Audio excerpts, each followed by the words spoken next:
உலக வரலாற்றின் தவிர்க்க முடியாத பக்கங்களில் ஒன்றும் எவராலும் மறுக்கவோ மறக்கவோ முடியாத சம்பவங்களில் முதன்மையானதும் இரண்டாம் உலகப் போர். அந்த போரில் உலக மக்கள் ஒரு சர்வாதிகாரியாகவும் ஈவு இரக்கமற்ற கொடூரனாகவும் உலக நாடுகளை அஞ்சி நடுநடுங்க வைக்கும் வில்லனாகவும் அதே சமயத்தில் ஜெர்மானியர்களால் தன்னிகரற்ற தலைவனாகவும் மக்களின் ஆகச் சிறந்த அபிமானத்தையும் நம்பிக்கையையும் பெற்ற ஜெர்மானர்களின் கதாநாயகனாகவும் என இரு முகங்களைக் கொண்ட உலக ஆச்சரியம். இந்த உலக நாடுகளின் தூற்றுதலுக்கும் ஜெர்மானியர்களின் போற்றுதலுக்கும் சொந்தக்காரர். உலக வரலாற்றில் அவருடைய பெயர் இப்படி பொறிக்கப்பட்டிருக்கும். அவர்தான் அடால்ஃப் ஹிட்லர். நாம் பலரும் ஹிட்லரை பற்றி அறிந்தது அவர் 5 லட்சம் யூதர்களை கொன்று குவித்தார் என்றும் இரண்டாம் உலகப் போரின் காரணகர்த்தா என்பது மட்டுமே. ஆனால் அவரை ஒரு சாமானியனாக உங்களுக்கு தெரியுமா? ஹிட்லரின் தாய் அன்பு பற்றி உங்களுக்கு தெரியுமா? ஹிட்லருக்குள் இருக்கும் காதலனையும் அவருடைய உருக்கமான காதல் கதையையும் பற்றி உங்களுக்கு தெரியுமா? நட்புக்கு இலக்கணமாய் வாழ்ந்த அவரின் நட்பை பற்றி உங்களுக்கு தெரியுமா? கலையார்வம் மிக்க ஒரு ஓவியனாக உங்களுக்கு தெரியுமா? கனவுகளை துரத்தும் இளைஞனாக உங்களுக்கு தெரியுமா? ஒரு நாட்டின் தலைவனாக முடிவெடுக்கும் திறன், பேச்சாற்றல், நிர்வாகத் திறமை, வளர்ச்சியை நோக்கிய சிந்தனை, போர்த்திறன், இவ்வளவு ஏன் ஹிட்லரே போரை தவிர்த்து அமைதியை விரும்பினார் என்றால் உங்களால் நம்ப முடிகிறதா? இப்படி பலரும் அறியாத ஹிட்லரின் அறியப்பட வேண்டிய கதைதான் இது. வட ஆஸ்திரியாவில் உள்ள பிரனவ் என்ற ஊரில் 1801ஆம் ஆண்டு ஏப்ரல் 20ஆம் தேதி பிறந்தார் ஹிட்லர். அவரின் தந்தை ஒரு சுங்க இலாக்கா அதிகாரி. அவரின் 3வது மனைவிக்கு 4வது மகனாக பிறந்தவர்தான் இந்த ஹிட்லர். அவர் பிறந்து 1 வயது வரை சத்து குறைபாடு காரணமாக அடிக்கடி காய்ச்சல் வரக்கூடிய நோஞ்சானாகவே அவர் இருந்து வந்தார். அவர் தாயின் அன்பினாலும் அரவணைப்பினாலும் அவர் உடல் தேறியது. பள்ளி பருவத்தில் அவர்தான் வகுப்பில் முதல் மாணவன். படிப்பில் மிக கெட்டிக்காரரான இந்த ஹிட்லரை ஒரு அதிகாரியாக ஆக்க வேண்டும் என்று அவர் தந்தை விரும்பினார். மாறாக ஹிட்லரோ தான் ஒரு மிகச்சிறந்த ஓவியனாக வர வேண்டும் என்றே எண்ணியிருந்தார். ஹிட்லரின் தந்தை மிகவும் கண்டிப்பானவர். அவருக்கு இன்னொரு முகமும் இருந்தது. மதுப்பிரியரான இவர் குடித்துவிட்டு மனைவியையும் குழந்தைகளையும் கொடுமைப்படுத்தினார். சிறு வயதில் மாணவர்களோடு சண்டையிடுவதும் ஆசிரியர்களிடம் மோதுவதும் ஹிட்லரின் குணமாக இருந்தது. இந்த முரட்டு குணம் வர காரணம் அவர் தந்தையின் மீது வைத்திருந்த வெறுப்பும் அவர் தந்தை அவரை நடத்திய விதமும் தான். தந்தை ஒரு நாளும் ஹிட்லரை பெயர் சொல்லி அழைத்ததே இல்லையாம். அவர் ஒரு விசிலை எடுத்து ஊதியதும் ஹிட்லர் ஓடி வந்து நிற்க வேண்டுமாம். அவர் வளர்க்கும் நாயையும் ஹிட்லரையும் ஒரே போல்தான் அவர் நடத்தினார். பின்பு 1903ஆம் ஆண்டு ஹிட்லர் தன்னுடைய 14ஆம் வயதில் தன் தந்தையை இழந்தார். இந்த உலகம் ஹிட்லரிடம் கற்றுக்கொள்ள வேண்டிய நல்ல சில பழக்க வழக்கமும் அவரிடம் இருந்தது. ஹிட்லருக்கு மது அருந்தும் புகைப்பிடிக்கும் பழக்கம் இல்லை. அதற்கு காரணம், பள்ளியின் இறுதித் தேர்வை முடித்த ஹிட்லர் அதற்கான சான்றிதழை பெற்றுக்கொண்டு வரும் வழியில் நண்பர்களுடன் சேர்ந்து மது அருந்தி போதையில் அந்த சான்றிதழை கிழித்து எறிந்திருக்கிறார். இந்த சம்பவத்தை அவருடைய ஆசிரியரும் தாய்க்கும் தெரிய வந்து ஹிட்லரை கடுமையாக கண்டித்தனர். அன்றிலிருந்து தன் வாழ்நாள் மூச்சு இருக்கும் வரை குடியையும் சிகரெட்டையும் தொடமாட்டேன் என்று சபதம் செய்தார். அதன்படியே வாழ்ந்தும் காண்பித்தார். மாதம் மாதம் வரும் அரசின் உதவி பணத்தை நம்பியே குடும்பம் ஓடியது. தன்னுடைய 18வது வயது நிரம்பியதும் அம்மாவிடம் பணம் பெற்றுக்கொண்டு தனது சிறிய வயது கனவான ஓவியராக வேண்டும் என்பதற்காக ஆஸ்திரியாவின் தலைநகர் வியன்னாவுக்கு புறப்பட்டார். பிற்கால ஜெர்மனிய வரலாற்று புத்தகங்களில் அவர் உலக சித்தாந்தத்தை மாற்றியமைக்கத்தான் வீட்டை விட்டு புறப்பட்டார் என்று வர்ணித்து எழுதப்பட்டிருந்தது. ஆனால் உண்மையில் அவர் ஒரு ஓவியனாகத்தான் தான் வரவேண்டும் என்று ஆசைப்பட்டார்.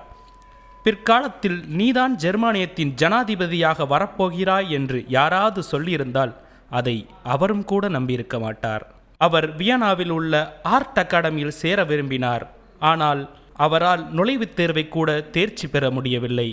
ஏனென்றால் எவ்வளவு பேர் தேர்வு எழுதினாலும் வெறும் 28 பேருக்கு மட்டும்தான் அங்கு படிக்க வாய்ப்பு அளிக்கப்பட்டது.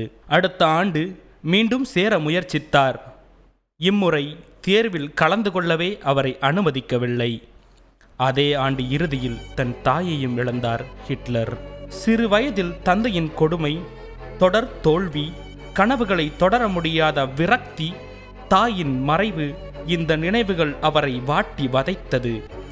உலகில் ஏனோ அவமானங்களும் தோல்விகளுமே மிகப்பெரிய சாதனையாளர்களின் இளமை காலங்களை நிரப்புகின்றன. இந்த காலகட்டத்தில் ஹிட்லரிடமிருந்து ஒரே சொத்து தாயின் சேமிப்பும் ஒரே ஒரு வீடு மட்டும்தான். இக்காலகட்டங்களில் அவர் ஒரு நாடோடியாகவே திரிந்தார். பிழைப்புக்காக ஓவியங்களை விற்று பிழப்பு நடத்தி வந்தார். ஆனால் பெரிய அளவிற்கு ஓவியத்தில் அவரால் சாதிக்கவே முடியவில்லை. பிழைப்புக்கு வழி தேடி அவர் ஜெர்மனுக்கு வந்த நேரம் ஒரு ஓவியராகத்தான் ஆக முடியவில்லை, இராணுவத்திலாவது சேர்ந்து ஏதாவது சாதிக்க வேண்டும் என்றே அவர் எண்ணியிருந்தார். அப்போது அவருக்கு வயது வெறும் 25 மட்டுமே. முதல் உலகப்போர் தொடங்கிய சமயம் அது. 1914 இருந்து 1918 வரையும் நடந்த உலகப்போரில் அவர் ஒரு சாதாரண சிப்பாயாக வேலைக்கு சேர்ந்தார். அடிமைத்தனமான குழந்தை பருவத்தை தாண்டி ஓவியராகும் முயற்சியிலும் தோல்வியுற்று நாடோடியாக திரிந்த ஹிட்லர் முதல் உலகப் போரின் சமயத்தில் இராணுவத்தில் சோல்ஜராக சேர்ந்தார். அங்கே அவருக்கு ரன்னர் பணிதான் தரப்பட்டது. முன்னணியில் போரிடும் வீரர்களுக்கு தகவல்களையும் கட்டளைகளையும் சுமந்து ஓடிச் சென்று தருவதுதான் ரன்னர் பணி. துப்பாக்கி குண்டுகள் பொழிய, வெடிகுண்டுகள் முழங்கிடும் போர்க்களத்தில் தனது வீரத்தை வெளிக்காட்ட இதுதான் சமயம் என்று ஹிட்லர் வெறிப்படுத்ததைப் போல் ஓடினார். ஆச்சரியம் என்னவென்றால் ஒரு குண்டு கூட அவர் மேல் படவில்லை என்பதுதான்.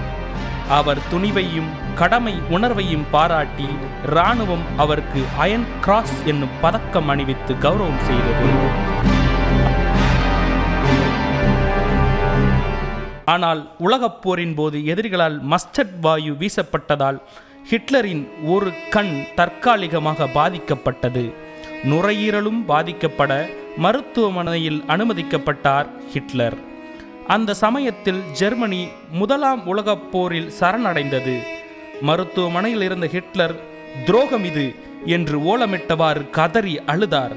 கம்யூனிஸ்டுகளும் யூதர்களும் தான் ஜெர்மனியின் தோல்விக்கும் இரகசியமாக வேலை செய்தார்கள், அவர்களை அழிக்காமல் விடமாட்டேன் என்று தனது மனதில் அவர்களின் மேல் உள்ள வெறுப்பை முதலாக வெளிப்படுத்தி கர்ஜித்தார் ஹிட்லர். மருத்துவமனையிலிருந்து வெளிவந்த ஹிட்லர் புதிதாக தொடங்கப்பட்டிருந்த தேசிய சோசியலிஸ்ட் ஜெர்மன் தொழிலாளர் கட்சியில் உறுப்பினராக சேர்ந்தார். அப்போது அந்த கட்சியின் உறுப்பினர் பலமே சில நூறுதான். அந்த கட்சியின் ஜெர்மனிய மொழியின் சுருக்கமே நாசி. இதுவே உலக சரித்திரத்தின் சக்தி வாய்ந்த இரு எழுத்துக்களாக பின்னாளில் மாறியது. மாலை நேரங்களில் யார் வீட்டு மாடியிலாவது கூடி அரசை திட்டி தீர்ப்பதுதான் அந்த கட்சியின் பொழுதுபோக்காகவே இருந்தது. 1920 பிப்ரவரி 29 அந்த கட்சியின் முதல் பொதுக்கூட்டம் நடைபெற்றது. ஹிட்லர் தனது முதல் உரையை தொடங்கினார். உணர்ச்சி பிளம்பாய், உடல் நடுங்க, கண்கள் கலங்க, ஆவேசம் பெருக்கோட அவர் ஆற்றிய உரையில் மொத்த மக்கள் கூட்டமும் உணர்ச்சி வசப்பட்டு பரவசத்துடன் ஆரவாரம் செய்தது. அன்று அந்த பெருங்கூட்டத்தை முழுமையாக ஆக்கிரமித்தார் இளம் தலைவர் ஹிட்லர். அவரின் சக்தியை அவரே உணர்ந்த தினம் அன்றுதான். அடுத்த ஓரிரு ஆண்டுகளில் ஹிட்லரின் உரையை கேட்பதற்காக பல்லாயிரக்கணக்கானவர்கள் திரண்டனர். உலகின் மிகச்சிறந்தவர்கள் ஜெர்மனியர்கள் என்ற பெருமிதத்தை அவர்களிடம் விதைத்தார் ஹிட்லர். ஸ்வஸ்திகா சின்னத்தை கட்சியின் சின்னமாக பயன்படுத்தினார். அரசாங்கத்தின் நிர்வாக திறமையின்மையால் தான் நாட்டில் வேலையில்லா திண்டாட்டம், வறுமையும் பெருகிவிட்டதாக பிரச்சாரம் செய்தார். அரசாங்கத்துக்கு எதிராக மக்களை தூண்டிவிட்டு ஆட்சியை கைப்பற்ற முயன்றார். ஆனால் அந்த முயற்சியிலும் தோல்வியடைந்தார். 1923 அரசாங்கத்தை கவிழ்க்க முயற்சி செய்ததாக ஹிட்லரையும் அவரது சகாக்களையும் சிறையில் அடைத்தது ஜெர்மன் அரசு. ஹிட்லருக்கு முதலில் 5 ஆண்டு ஜெயில் தண்டனை விதிக்கப்பட்டது. பிறகு அது ஓராண்டு தண்டனையாக குறைக்கப்பட்டது. முதல் பொதுக்கூட்டம் நடத்திய 3 ஆண்டுகளில் ஒரு கட்சி ஆளும் அரசையே பயமுறுத்தும் அளவிற்கு உயர்ந்தது ஹிட்லரால் தான் என்றால் அது மிக இல்லை. சித்தாந்தமில்லாத தனது கட்சிக்கு ஹிட்லர் சித்தாந்தத்தை உருவாக்கியது அப்போதுதான். சிறையில் இருந்தவாறு எனது போராட்டம் என்ற நூலை சிறையில் இருந்தபோதே எழுதினார். இது உலக புகழ் பெற்ற நூல். இனம் என்ற விஷயத்தை மூலதனமாக பயன்படுத்த தொடங்கியதும் அப்போதுதான். உலகை வழிநடத்தும் உலக தகுதியுடையவர்கள் ஜெர்மானியர்கள் மட்டும்தான் என்று முழங்கினார் ஹிட்லர். யூதர்களையும் கம்யூனிஸ்டுகளையும் மிக கேவலமாக தனது புத்தகத்தில் சாடினார். யூதர்கள், ரஷ்யர்கள், மனநலை பாதிக்கப்பட்டவர்கள் இல்லாத ஒரு புது யுகத்தை உருவாக்க வேண்டும் என்று ஆபத்தான கருத்தை முன்வைத்தார் ஹிட்லர். மற்றவர்களையும் தனது கருத்திற்கு உடன்பட வைத்தார். அந்த சமயம் இந்தியா பிரிட்டனின் காலனியாக அடிமைப்படுத்தப்பட்டிருந்தது. ஹிட்லர் தனது புத்தகத்தில் ரஷ்யா ஜெர்மனியின் இந்தியாவாக இருக்க வேண்டும் என்று குறிப்பிட்டார். உலக கம்யூனிஸ்டுகளின் தலைவரான லெனின் தன்னுடைய டைரியில் இப்படி குறிப்பிட்டிருந்தார்: அனைவரையும் நேசி, சிலரை மட்டும் நம்பு, ஒருவரை பின்பற்று, ஆனால் ஒவ்வொருவரிடமிருந்தும் கற்றுக்கொள் என்று கூறினார். ஹிட்லரிடமிருந்து நாம் ஏதாவது குணங்களை கற்றுக்கொள்ள வேண்டும் என்றால் அவருடைய மன உறுதி, தைரியம், தன்னம்பிக்கை, விடாமுயற்சி இவை அனைத்தையும் கற்றுக்கொள்ளலாமே. ஹிட்லரின் காதல், ஹிட்லரின் நட்பு, அவர் எப்படி ஜனாதிபதியாக பதவியேற்றார், மேலும் அவர் இரண்டாம் உலகப் போருக்கு எப்படி காரணமாக அமைந்தார் என்ற வரலாறை தொடர்ந்து அடுத்த காணொளியில் காணலாம்.